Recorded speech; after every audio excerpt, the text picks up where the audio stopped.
I'm Adele's younger brother.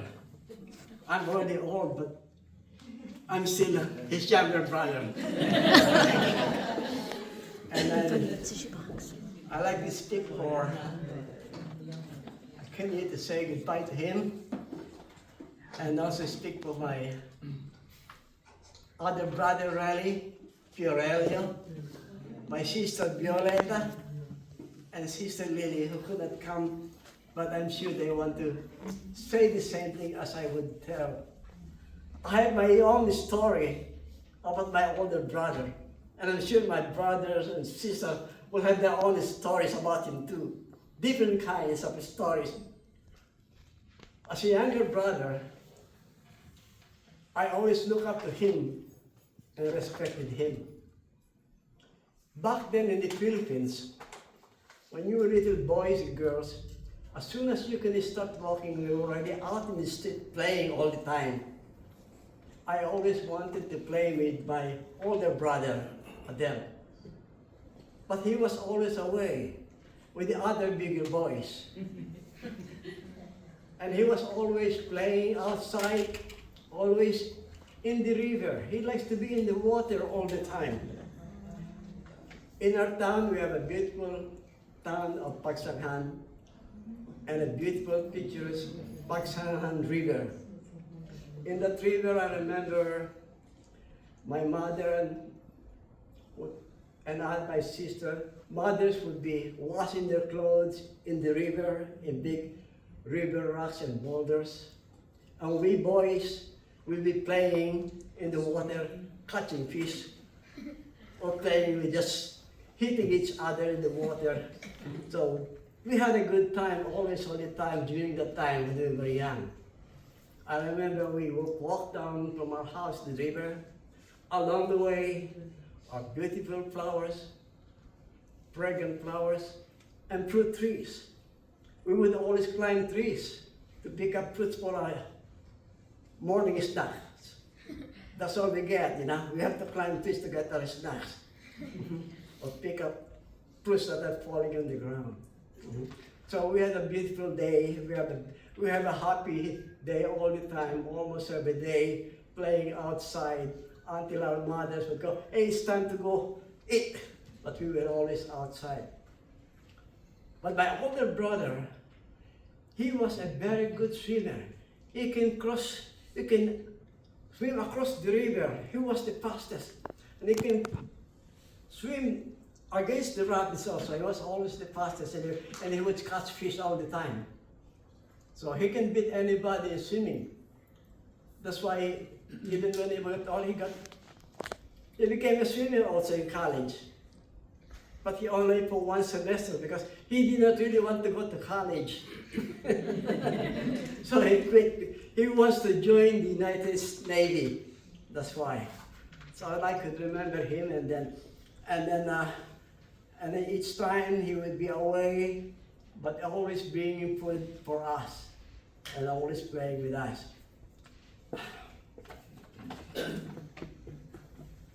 We have a happy childhood with those big rivers, and we will always be playing and catching fish. My brother there was always in the river. Oh, another thing that I can remember, he is a very good climber. He can climb coconut trees like a monkey. Get the coconuts and throw it down. But he didn't get hurt because as little kids we are always climbing trees to eat fruits, but because as we can eat, it's all we can eat and play in the ground.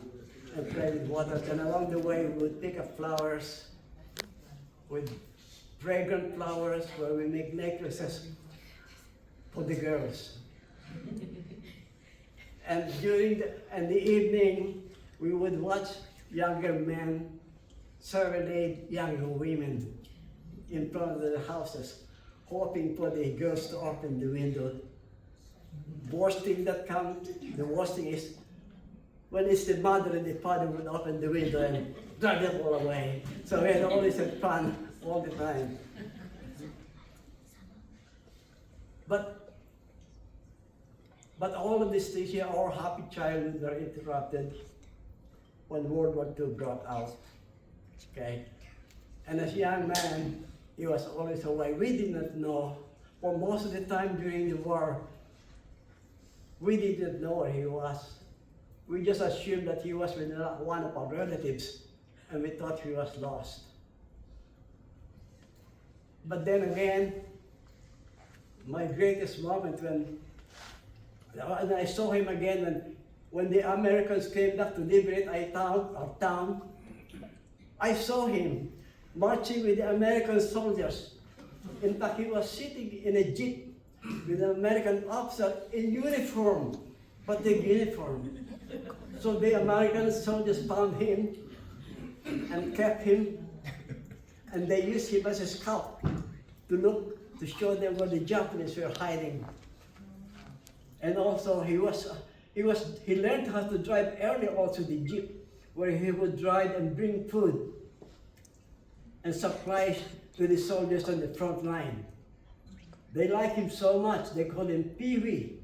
I don't know who Pee-wee was, but I never liked to call him Pee-wee. And when this, and then as they paraded, said they were throwing candy bars on us. Candy bars on us, yeah. But he was so proud in uniform. But after that, when the Americans left, he wanted to go with the Americans. But he was only 15 years old. Could not.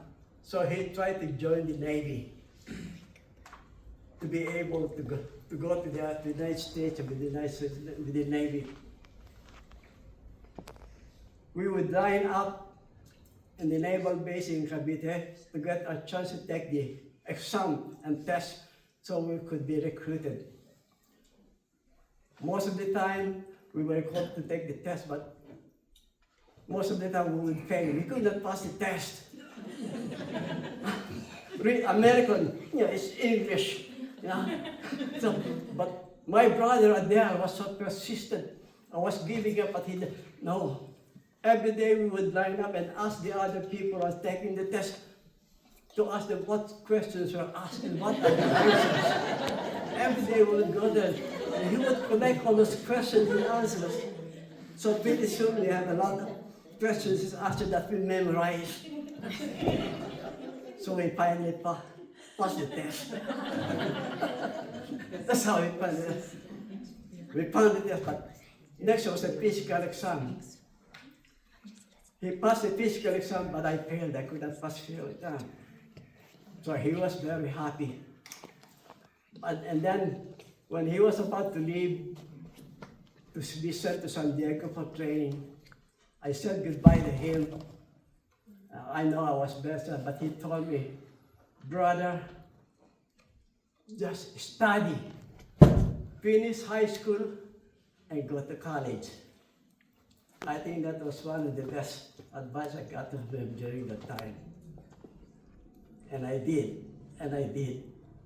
But I remember after that, he kept coming back. Every time he could come home, he would buy a lot of things from the Navy commissaries and bring a lot of things to us. But most of the time, he would go first to his friends and our relatives. So by the time he comes home, there's very little left for us. He was so very generous with other people and relatives. That's what he is every time he comes home. Packs of cigarettes, candy bars, chocolates, that's the way he is. Even now, around here, I know he is there. He was very generous with others, his friends. He would hang around with them and give whatever he's got. But then he gave us something. Hey, there's only something left for us. I remember when he gave us our first basketball shoes, Converse, for my brother, but only one pair. So I have to. Whenever my brother's not wearing it, I would wear it. So they take it. Back then, that was the only basketball shoes. Converse Chuck Taylor. And when you're wearing one of those in school, you are a star. I don't know now. So that I could remember. He has always something. And when he comes home also, he would go to the corner store and pay off all my mother and father's debt. Because in the corner store, that's where we buy rice, kind of corned beef, kind of sardines for food, on credit because we didn't have much money. But when he comes home, he pays off all our debts. And so my mother was very happy. He even told the owner of the corner store, just let my mother buy anything credit. I'll pay you back when I come back, which he did all the time. He was generous and very thoughtful in giving to us whatever he's got. And I think until now, later on, that's the way he thinks also. Could remember him back. So I would like to remember that as a generous brother, older brother, and very kind. I know, and I feel that he has always something to tell me. And he's telling me something now, keep doing this.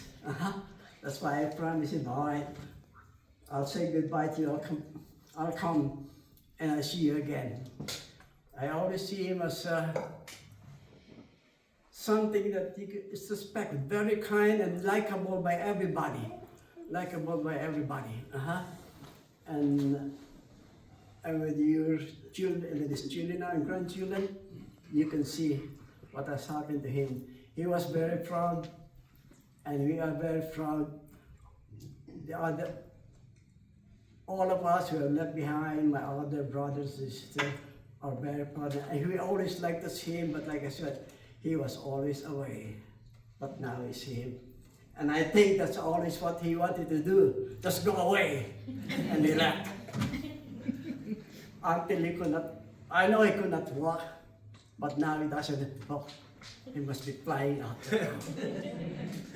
He's out there flying.